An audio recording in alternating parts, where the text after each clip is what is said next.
اور پکی عمر اور پکے ہوئے بالوں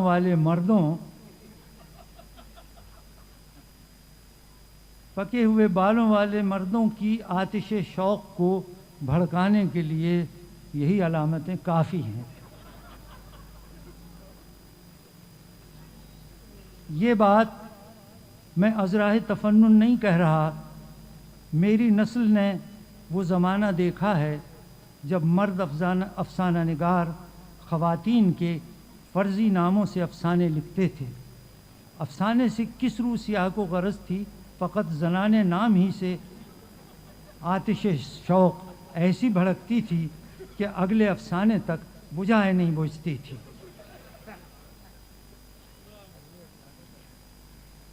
ایک صاحب ہیں جو مشاعرے میں اپنی بیگم کو شعر کی داد کے جواب میں جھک جھک کے آداب بھی نہیں کہنے دیتے، فرماتے ہیں بازا بازا اس سے بھی ایکسائٹ ہو جاتا ہے۔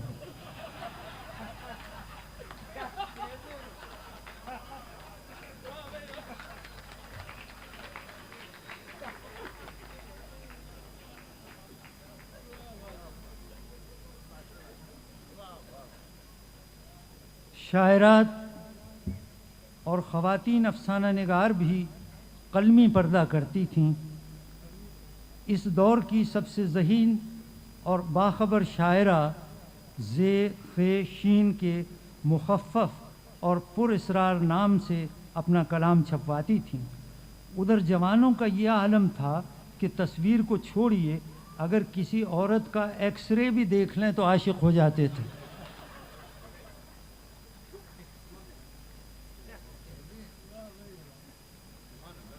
مجاز لکھنوی کا شعر آپ نے سنا ہوگا، موت بھی اس لیے گوارا ہے، موت آتا نہیں ہے آتی ہے۔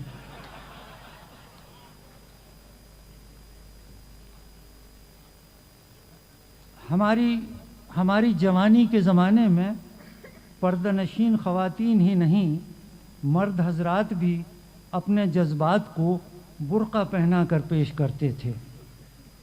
مرزا کہتے ہیں کہ اس زمانے پر خاک ڈالو، آج بھی خواتین کا مسئلہ وہی ہے جو مجھ جیسے مردوں کا ہے، یعنی ساری عمر عزیز خود کو پارسا ثابت کرنے میں بتا دی۔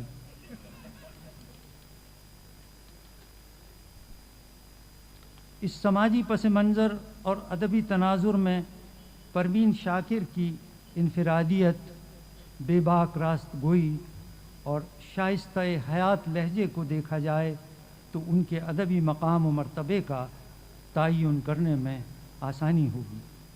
خوشبو کے پیش لفظ میں وہ لکھتی ہیں کہ انہوں نے اپنے رب سے دعا کی تھی کہ ان پر ان کے اندر کی لڑکی کو منکشف کر دے۔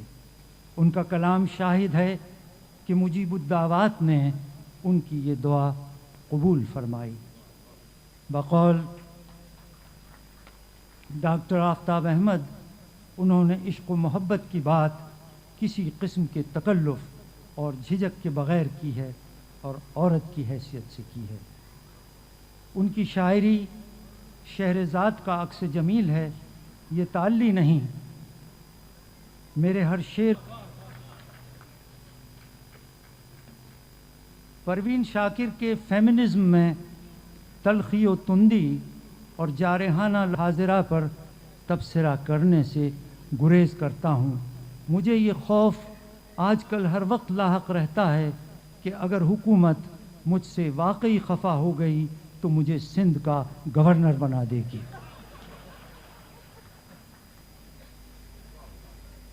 تفنن برطرف، کہنا صرف اتنا تھا کہ پروین شاکر نے کہنے کی باتیں کہنے کی طرح کہی ہیں۔ لہجہ نرم ہے لیکن مبہم اور مگہم نہیں۔